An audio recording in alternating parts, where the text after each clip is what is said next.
Una advertencia antes de comenzar el vídeo.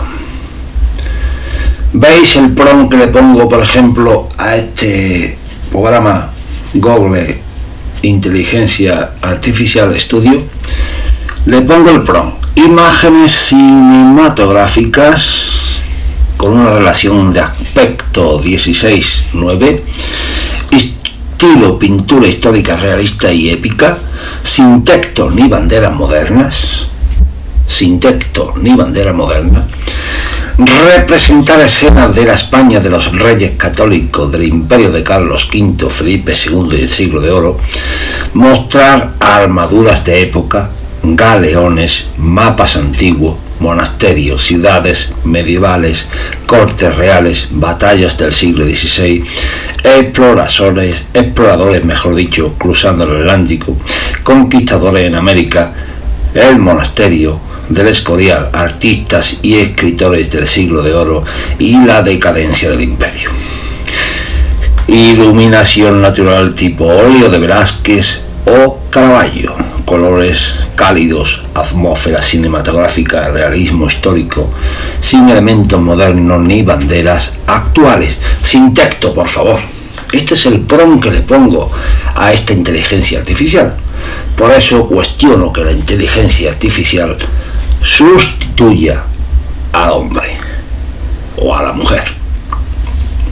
Nunca la va a sustituir, porque veréis las imágenes que os voy a poner en el vídeo.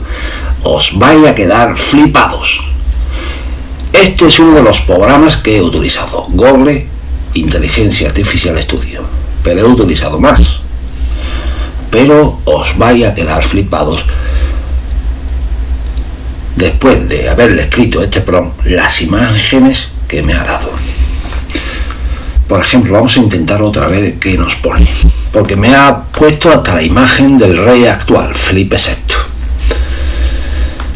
El rey que reina España, donde está instaurada una monarquía parlamentaria. Y me ha puesto hasta la cara del rey. Mira las banderas que me pone. Bueno, os advierto que os vais a llevar una desilusión con las banderas y todo lo que hace las inteligencias artificiales. No sustituirán nunca al hombre. Comenzamos el vídeo, después de esta advertencia. Bienvenidas, bienvenidos a un nuevo vídeo de Viajero en el Tiempo. Espero que estéis todos muy bien, yo lo estoy. Espero que estéis dispuestos a viajar en el tiempo, porque yo también lo estoy. Y espero que le deis me gusta a los vídeos, porque no le dais. Y os suscribáis a este humilde canal.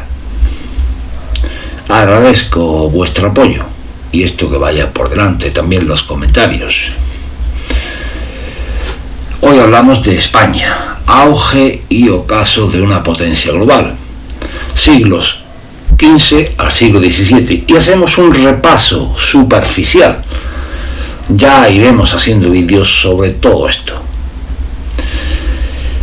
Así que paciencia, que todo vendrá poco a poco. Hablamos del nacimiento, esplendor y crisis de una monarquía universal, que fue la monarquía hispánica. Introducción del horizonte medieval a la era global.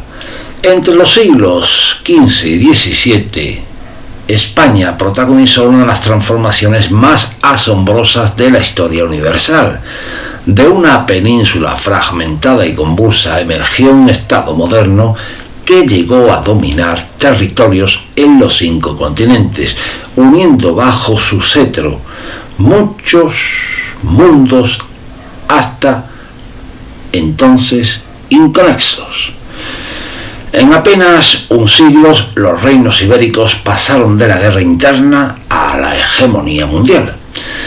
Pero el esplendor tuvo un precio. La misma energía que impulsó la expansión imperial alimentó tensiones internas, económicas, sociales y religiosas, que acabarían debilitando sus cimientos.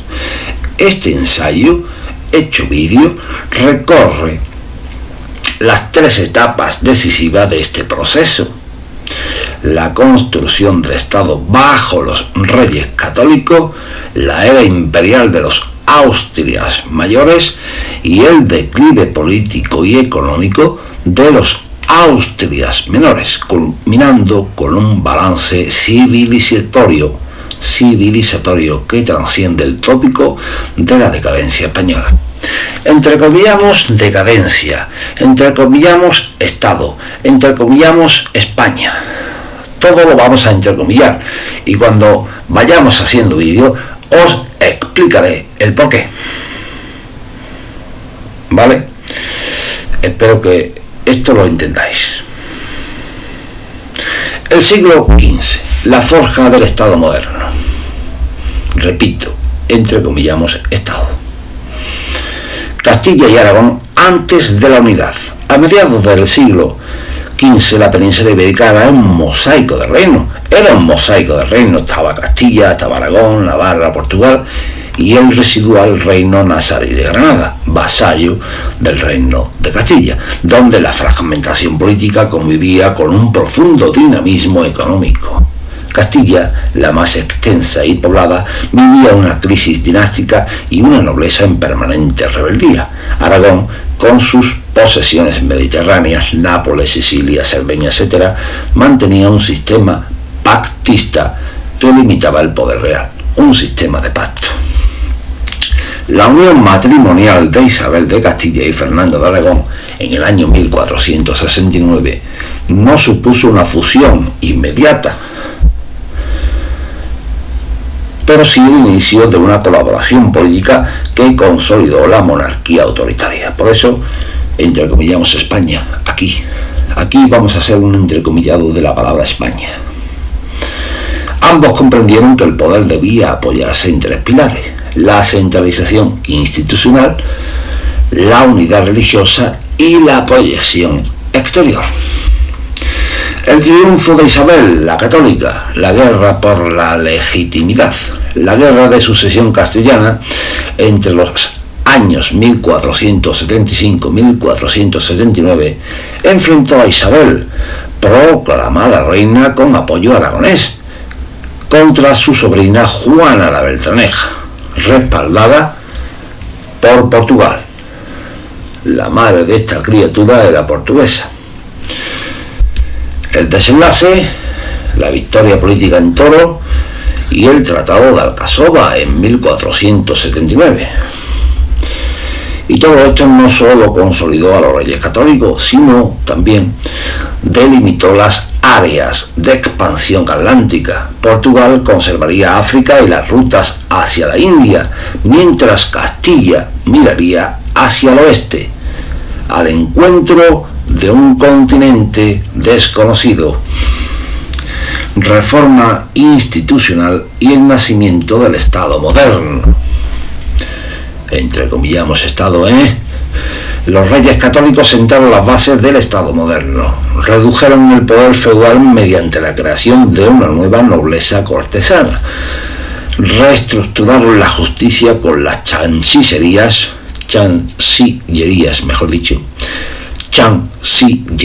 porque siempre hay alguien que me corrige. Reestructuraron la justicia con las chancillerías de Valladolid y Granada y fortalecieron el control urbano mediante los corregidores. A ello se sumó la creación de un ejército profesional. Bueno, no como los de hoy, pero era un ejército profesional. Y sin olvidar la Santa Hermandad, que fue el embrión de las fuerzas del orden público. El poder de la Iglesia también fue integrado en el aparato estatal. Los monarcas obtuvieron del Papa el patronato real, controlando los nombramientos eclesiásticos. Esta alianza entre corona y religión sería una constante durante siglos. la unidad religiosa y el precio de la intolerancia. De esto he hablado muchas veces en este canal. La obsesión por la unidad de la fe llevó a medidas. La obsesión por la unidad de la fe llevó a medidas drásticas. En 1478 se instauró la Inquisición, instrumento de control ideológico más que religioso. Su misión era garantizar la ortodoxia, especialmente entre los conversos. La culminación de este proceso fue la expulsión de los judíos en 1492 y la conversión forzosa de los musulmanes en 1502. Estas decisiones, aplaudidas en su tiempo como logros espirituales, empobrecieron cultural y económicamente a los reinos, pues muchos expulsados eran comerciantes, médicos y artesanos. Por ejemplo, la idea de limpieza de sangre, entre comillamos limpieza de sangre, se consolidó como criterio social, introduciendo un elemento de división que marcaría la identidad española durante siglos. ¿Cuál cree vosotros que fue este elemento de división que marcaría la identidad española durante siglos? Si lo sabéis, hacedmelo llegar en los comentarios, porque es muy interesante este tema. 1492, el cierre de una era, la apertura de otra. El 2 de enero de 1492, la bandera castellana por fin ondeó en la Alhambra. Granada caía y con ella terminaba 8 siglos de reconquista. Y ese mismo año, Cristóbal Colón, al servicio de Castilla, descubría un nuevo continente. Los dos hechos sellaron el nacimiento de España como potencia unificada y global. Y entrecomillamos la palabra España. La península dejaba atrás su herencia medieval para abrir el camino de la Edad Moderna y del primer imperio planetario de la historia. Yo diría, por eso digo, entrecomillamos España, yo diría los dos hechos sellaron el nacimiento de la monarquía hispánica como potencia unificada y global. Yo diría esto, pero respeto todas las opiniones. Repito esto, los dos hechos sellaron el nacimiento de España como potencia unificada y global. Y yo diría los dos hechos sellaron el nacimiento de la monarquía hispánica como potencia unificada y global. Estas dos diferencias también podéis opinar sobre ellas y hacérmelo llegar por los comentarios. Es un tema también muy interesante. La península dejaba atrás su herencia medieval para abrir el camino de la Edad Moderna y del primer imperio planetario de la historia. Sí, señoras y señores, fue el primer imperio planetario de la historia. El siglo XVI, el imperio de los Austria y la hegemonía mundial. Carlos V, el sueño del imperio universal. Carlos V, el sueño del imperio universal. Cuando Carlos I de España y V de Alemania heredó la corona en 1516, esto es muy importante diferenciarlo. Carlos I de España era rey en España, no emperador. Era emperador del Sacro Imperio Romano Germánico, que nada tiene que ver una cosa con la otra, ¿vale? Esto hay que dejarlo claro. Por ejemplo, el actual Felipe VI, rey de España, el actual Felipe VI, rey de España, es rey de Jerusalén. Es rey de Jerusalén, aunque no os lo creáis. También podéis comentar esto. Cuando Carlos I de España y V de Alemania heredó la corona, 1516, acumuló territorios que abarcaban media Europa y América. Su ideal fue mantener la unidad cristiana de Occidente, amenazada por el protestantismo y el expansionismo otomano. Este hombre trabajó incansablemente por mantener la unidad cristiana de Occidente. Nadie como él ha trabajado tanto para mantener la unidad cristiana de Occidente, siempre amenazada por el protestantismo y el expansionismo otomano. Marcaría en la vida de este hombre todos estos procesos. Su reinado, por lo tanto, fue un equilibrio imposible, porque fue imposible, entre el universalismo imperial y la realidad plural de sus dominios. Las comunidades de Castilla 1520-1521, lideradas por Toledo y Valladolid, simbolizaron la tensión entre el absolutismo y la tradición pactista. Su derrota consolidó la autoridad real, pero también marcó el fin del protagonismo político de las ciudades castellanas. Carlos combatió en tres frentes, mejor dicho, porque algunas veces me voy y no paro y no me vais a entender. Mejor parar y hablar bien. Carlos combatió en tres frentes. Francia, por el control de Italia. Victoria de Pavía, 1525. Carlos llegó a capturar al rey de Francia. Turquía en el Mediterráneo y Viena, los príncipes protestantes, cuyo desafío culminó en la Paz de Habsburgo 1555, que consagró la división religiosa de Europa. Mientras tanto, en América se conquistaron los grandes imperios aztecas 1521 e inca 1533, integrando vastos territorios y recursos al dominio español.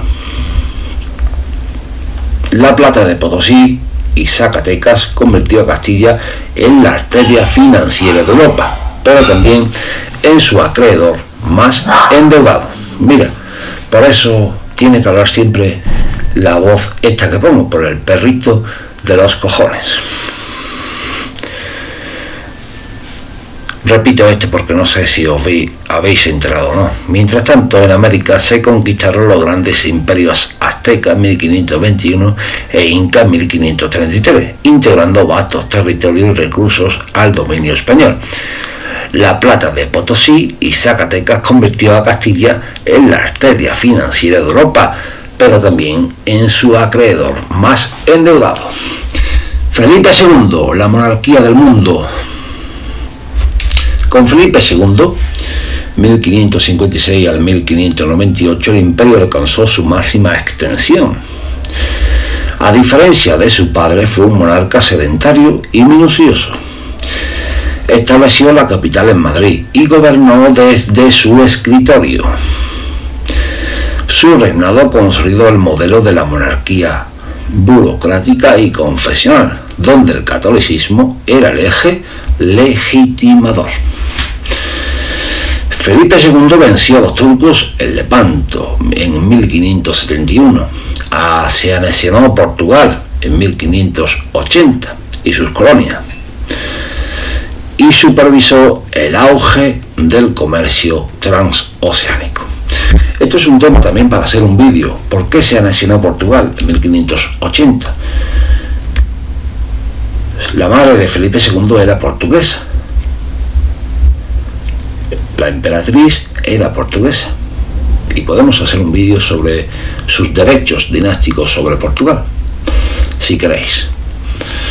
Felipe II venció a los turcos en Lepanto en 1571, se anexionó a Portugal en 1580 y sus colonias, y supervisó el auge del comercio transoceánico. Sin embargo, también sufrió la rebelión de los Países Bajos, la quiebra de la Hacienda Real y el desastre de la Armada contra Inglaterra en 1588.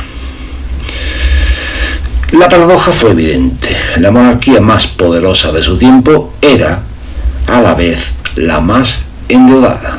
La plata americana financiaba guerras y no desarrollo. España había conquistado el mundo, pero hipotecado su futuro. El siglo XVII, decadencia, crisis y esplendor cultural. En España hay una paradoja: cada vez que hay una crisis, hay un esplendor cultural. Esto también podemos hacer un vídeo sobre ello. Por ejemplo, cuando España perdió Cuba,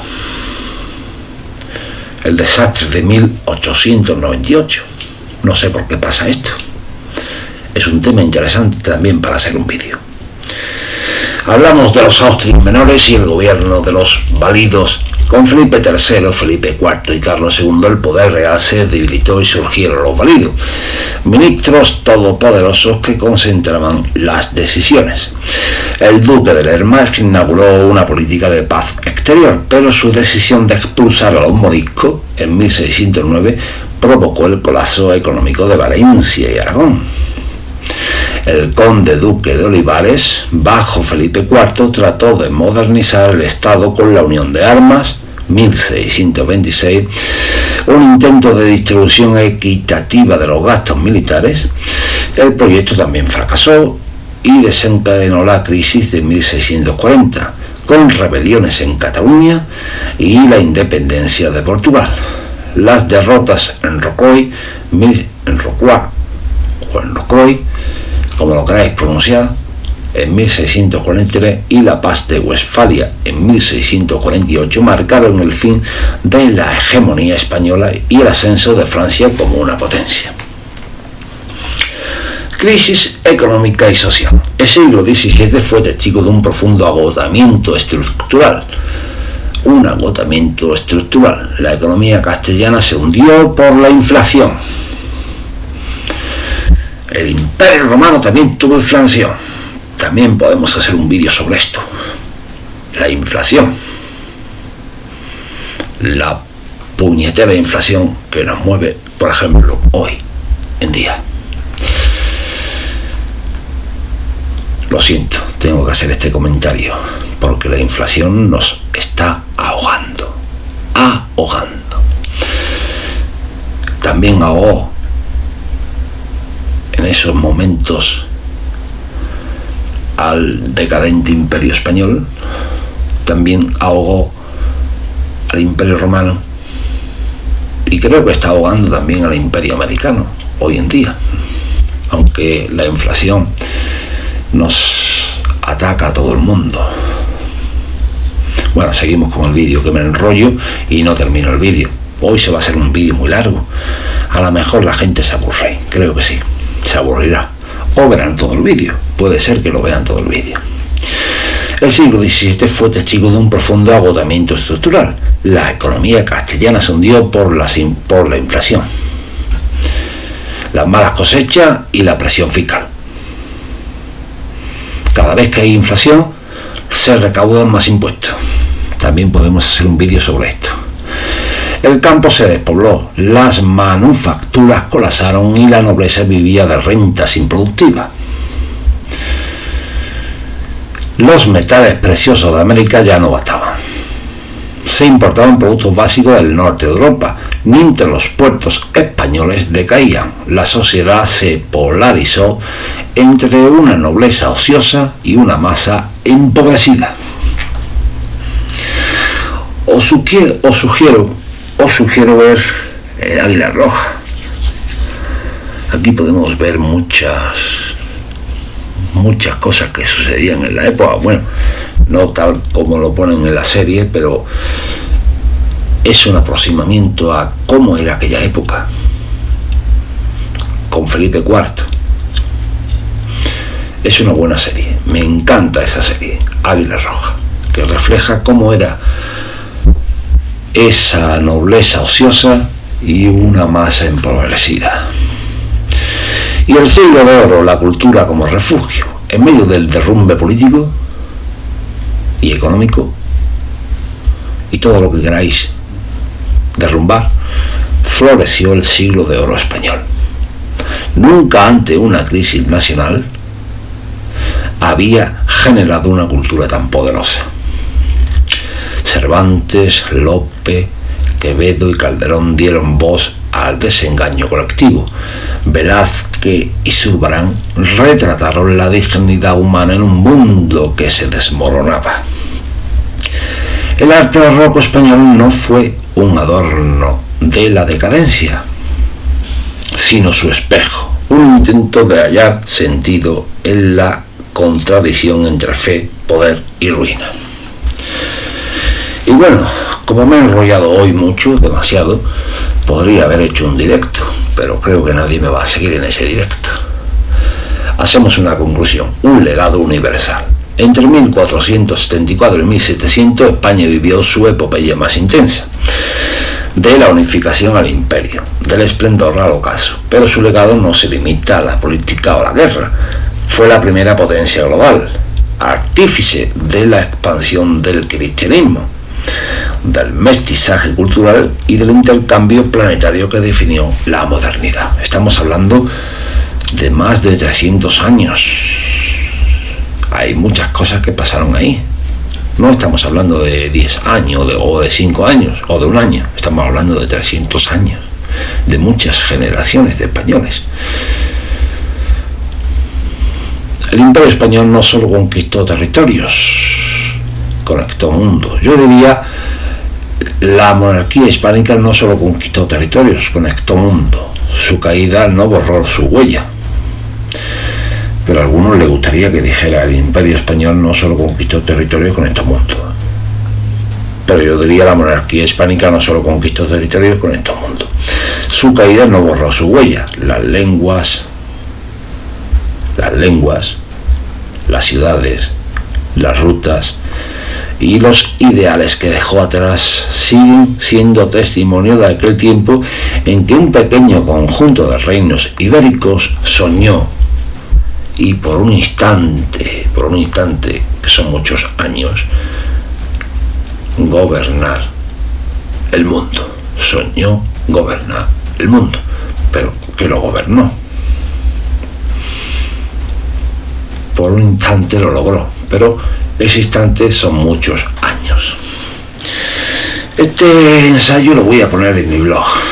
Si queréis consultar la bibliografía selecta que os pongo, consultarla y leer algunos de estos libros porque son muy interesantes. Helios, la España imperial.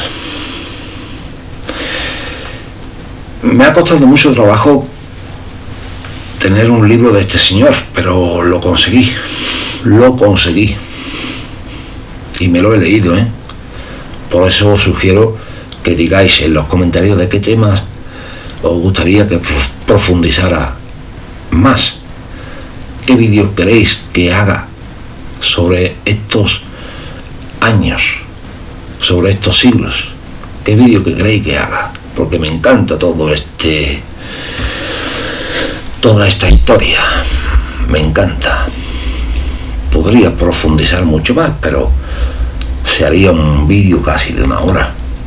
Y creo que nadie estaría dispuesto a perder 1 hora de su vida por escucharme. Un saludo y que os vaya todo muy bien. Hasta un nuevo vídeo.